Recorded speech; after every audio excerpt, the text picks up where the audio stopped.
The test is in 4 parts: Part 1, Part 2, Part 3, and Part 4. Now look at Part 1. Part 1. You'll hear a mother, Shirley, talking to Kate, an admissions officer at a school. First, you'll have some time to look at questions 1 to 3.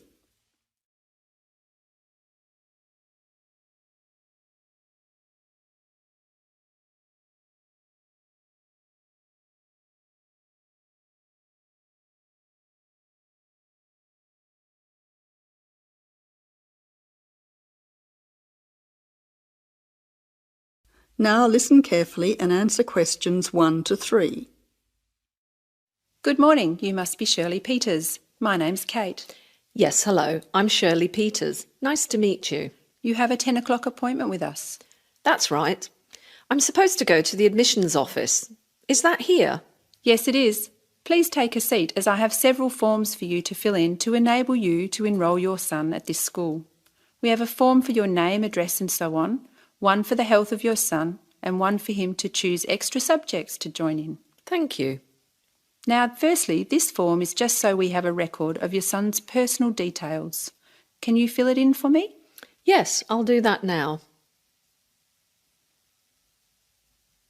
Can I just check the details with you? Your son's first name is John. No, that's his middle name after his father, Richard John. My son's name is Colwyn.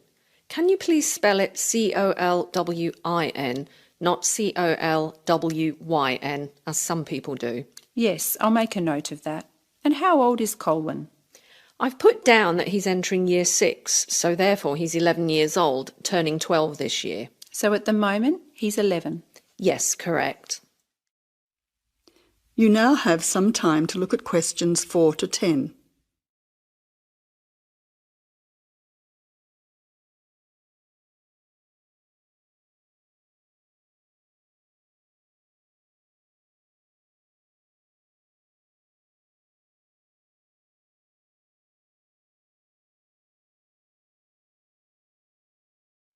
Now answer questions 4 to 10.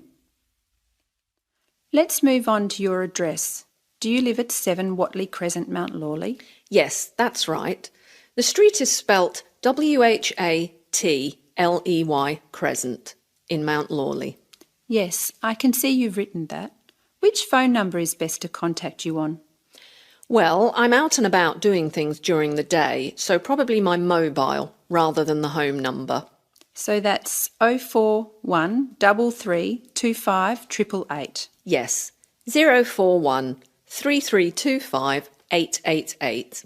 Secondly, can you complete this form regarding your son's health? Yes, I'll do it for you now. Thank you. Now, can I go through the more important areas of this form with you to make sure our information is accurate? Yes, of course. Is your son taking any medication at the moment that the teachers will need to be aware of? Yes, he has asthma, so he will be carrying his puffer in his school bag. So he has a puffer. Is he allergic to anything? Yes, peanuts. Actually, he should avoid all types of nuts. That's okay, because we have a policy of not having any nuts in our school. Is there anything else that you think we should be aware of? As I've written down, he also wears glasses, which he needs to keep on all the time. I'll highlight that section on the form so his teacher will know about his glasses. Finally, this school has a wide range of interesting subjects that your son can participate in. Could you mark on this form what your son would like to do? Yes, certainly. Here you are. Firstly, it seems your son is particularly interested in football, so I'll make a note of that. Secondly, with regard to music, would you like him to start learning the piano in music class? Yes, that would be fantastic. Now, turning to art, I'll let his art teacher know that he likes drawing cartoons. Wonderful. Finally, let's look at languages now. Did you know that Mandarin was actually only started at the school this year? Really? Well, I think Chinese would be the most useful, even though my son's friends have already been learning Indonesian and Italian. Well, now we have all the information we require about your son. We hope he enjoys himself at our school. I'm sure he will. That is the end of Part 1. You now have half a minute to check your answers.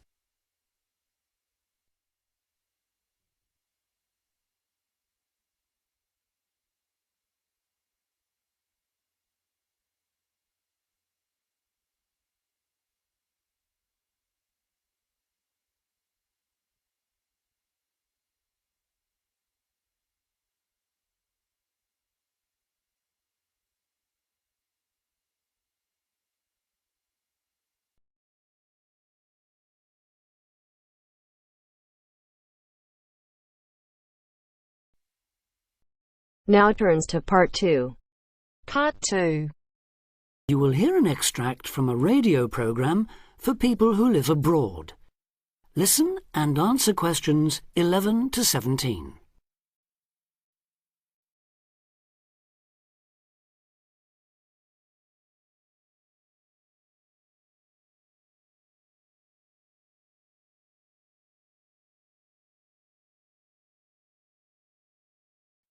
Listen and answer questions 11 to 17. You're listening to Expat News, a weekly broadcast for the English-speaking community in this great city. In today's programme, we'll be hearing from Tom O'Hara, who's going to tell us about all those different associations you can join. Tom. Good evening. Yes, in a city with so many of its residents born outside the country, it's hardly surprising there's such a huge range of expatriate clubs and societies. And many of these, of course, are aimed at English speakers. So, first and perhaps most obviously, we have the sports clubs, which in some cases field teams in things like rugby and tennis that compete against clubs in other parts of the country or even abroad. You don't have to play at this level to have fun, though. They can be just a great way to do some exercise and, of course, to get to know other people, especially if you're new in town. The same can be said of the many hobby and interest clubs that have sprung up here. Everything from landscape photography, such as the Viewfinders Club in the Harbour District, or Focus on the Airport Road, to old favourites like stamp collecting. Remember that this country has a long tradition of unusual and perhaps even eccentric societies, so there should be something for everyone. A place where you can meet people of different nationalities with the same social and/or cultural interests as you. For those who may be interested in rather more than just friendship, there's a wide range of lively social clubs. Several singles associations organise dancing of various kinds, while for people in a real hurry, there's speed dating, in which everyone talks to everyone else for just 5 minutes. Then, at the end, they decide which of them they would like to meet again by ticking their names on a list. In complete contrast to these are the many religious associations, reflecting the diversity of faith groups present in this multicultural city. Many of them, of course, have their own places of worship. Perhaps also of interest to those who've come here from other parts of the world are the international and cultural societies. These often provide a meeting place for people from a specific country, China, for instance, and particular ethnic groups, such as Afro-Caribbeans. As in other major cities, we have here local branches of many charities with names familiar around the world. Meetings of human rights organisations like Amnesty International are held regularly in English, as are those of environmental groups such as Greenpeace. All funds raised, by the way, go to the same kinds of good cause as they do in other countries you may have lived in. Inevitably, perhaps, there are also the political clubs, often connected with a particular party and, indeed, a particular country. So we have, for example, a local association of Republicans linked to and campaigning for that party in the US, and Liberal Democrats here doing the same for their party in Britain. Finally, on a lighter note, there's plenty to choose from in the performing arts. Whether you enjoy taking part or just watching and listening, you can take your pick from a whole range of groups. To take just a couple of examples, there's light opera at the Memorial Hall in the city centre, or a very lively amateur theatre company in the Park District. In summer, they give open-air performances of Shakespeare plays, free of charge.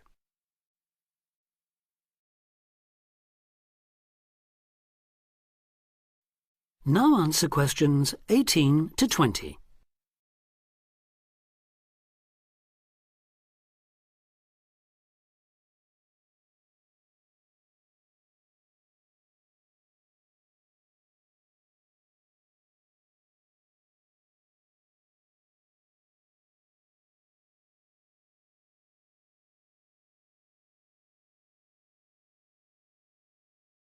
Now answer questions 18 to 20.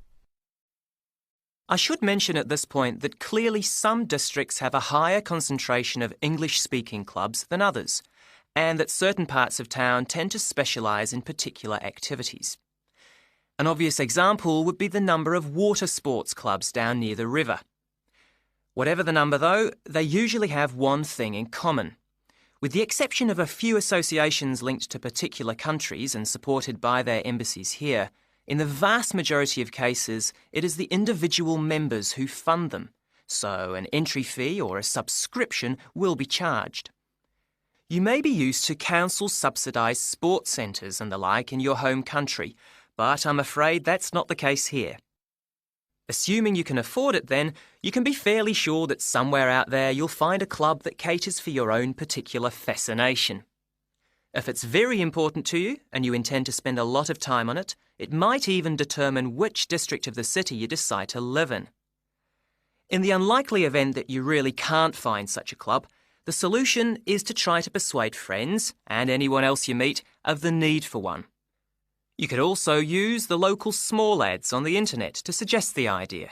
You'll be amazed at just how many people share even the strangest interest. Then you can start your own.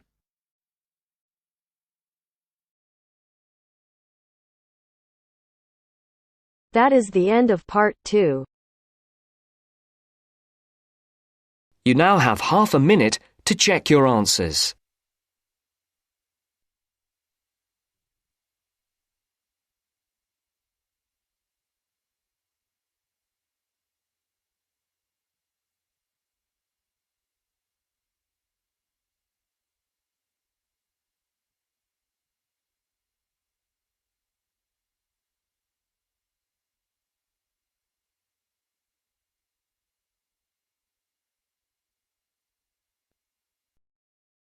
Now turns to part 3. You will hear part of a talk on cultural research. First, you have some time to look at questions 21 to 26.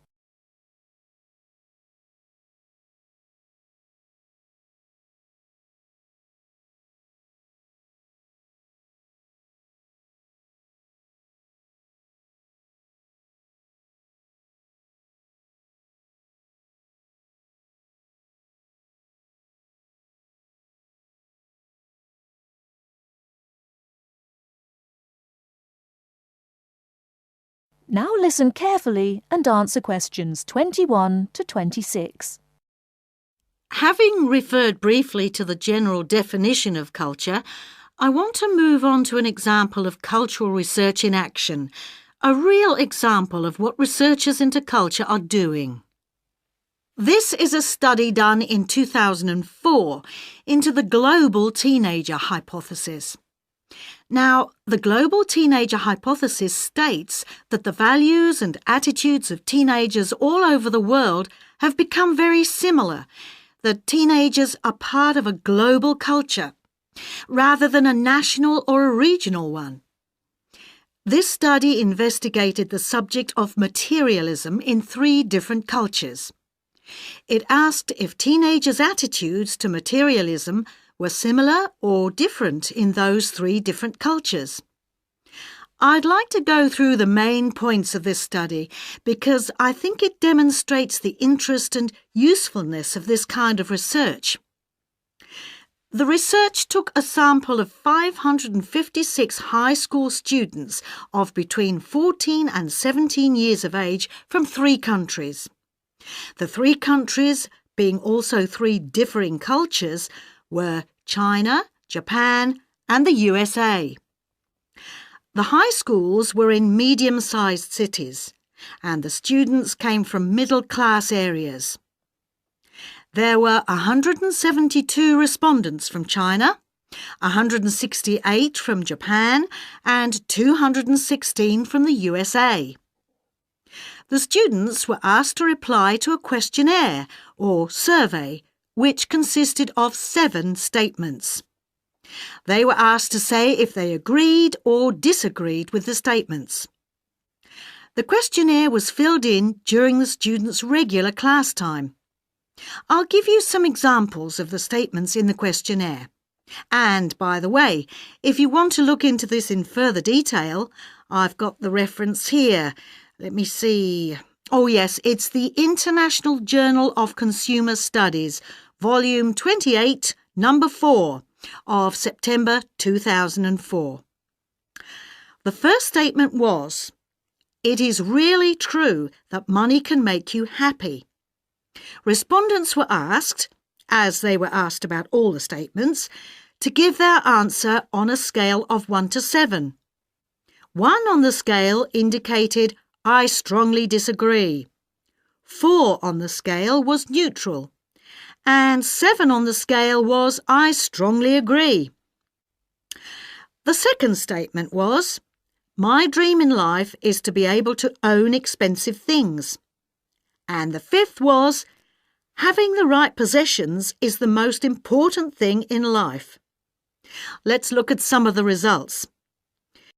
Before you hear the rest of the talk, you have some time to look at questions 27 to 30.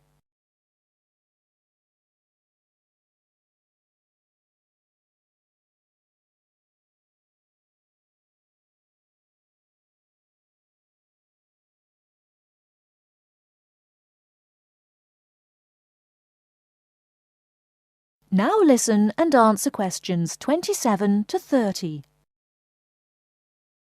I'm sure. Let's look at some of the results. With regard to the first statement, it was the Japanese teenagers who agreed most strongly that money could make you happy. The Americans were second, and the Chinese agreed least. However, regarding one's life dream being to own expensive things, it was American teenagers who agreed most strongly with this, and the Chinese who agreed least. As regards the fifth statement about owning the right things, the Americans agreed less strongly than the other two groups. It was the Chinese who agreed most strongly with this statement. I haven't been able to analyse all aspects of the study in this lecture, but it does suggest that the hypothesis is not supported by the data. It may be that the culture of the USA is more individualistic, whereas the Chinese culture is more collectivist or communitarian. However, it does not seem to support the global teenager hypothesis. As always, this is something on which we need to carry out more research. That is the end of part 3. You now have half a minute to check your answers.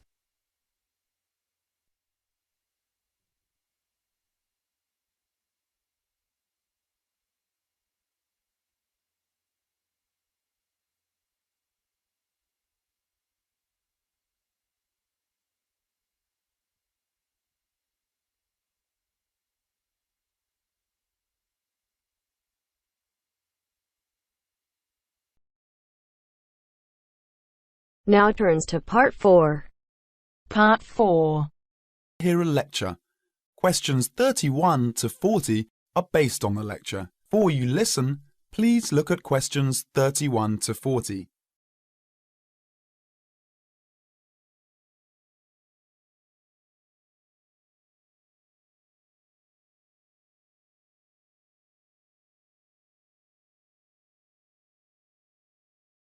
Now listen to the lecture and answer questions 31 to 40. Urban and community forestry can make great differences in our lives. Each one of us can make a personal contribution. As we develop and apply technologies for a better way of life, oftentimes side effects adversely affect our natural environment. For example, in our urban areas, summer temperatures and noise levels are higher than in surrounding countryside. Air pollution problems are more concentrated, and the landscape is significantly altered, reducing personal health benefits available to us by reducing access to wooded areas and green open spaces. Trees help solve these problems. Now, 75% of us live in cities and towns, and we can act individually to improve our natural environment through planting and care of trees on our own streets. and by supporting community-wide forestry programs. Through technology, we are learning more about trees and how they benefit mankind, and how we can do a better job of planting and caring for these trees that make up our urban forests. Trees are major capital assets in Australia's cities and towns.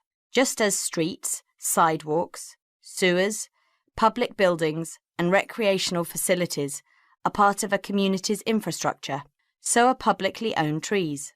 Trees, and collectively the urban forest, are important assets that require care and maintenance, the same as other public property. Trees are on the job 24 hours every day, working for all of us to improve our environment and quality of life. Without trees, the city is a sterile landscape of concrete, brick, steel and asphalt. Picture your town without trees. Would it be a place where you would like to live? Trees make communities livable for people. Trees add beauty and create an environment beneficial to our mental health. Trees impact deeply on our mood and emotion, providing psychological benefits which are impossible to measure. A healthy forest growing in places where people live and work is an essential element of the health of the people themselves. A well-managed urban forest contributes to a sense of community pride and ownership. Trees and other plants make their own food from carbon dioxide in the atmosphere, water, sunlight, and a small amount of soil elements. In the process, they release oxygen for us to breathe. Trees remove gaseous pollutants by absorbing them through the pores in their leaf surface. Particulates are trapped and filtered by leaves, stems, and twigs, and washed to the ground by rainfall. Air pollutants injure trees by damaging their foliage and impairing the process of photosynthesis. They also weaken trees, making them more susceptible to other health problems, such as insects and diseases. The loss of trees in our urban areas not only intensifies the urban heat island effect from loss of shade and evaporation, but we also lose a principal absorber of carbon dioxide and trapper of other air pollutants as well.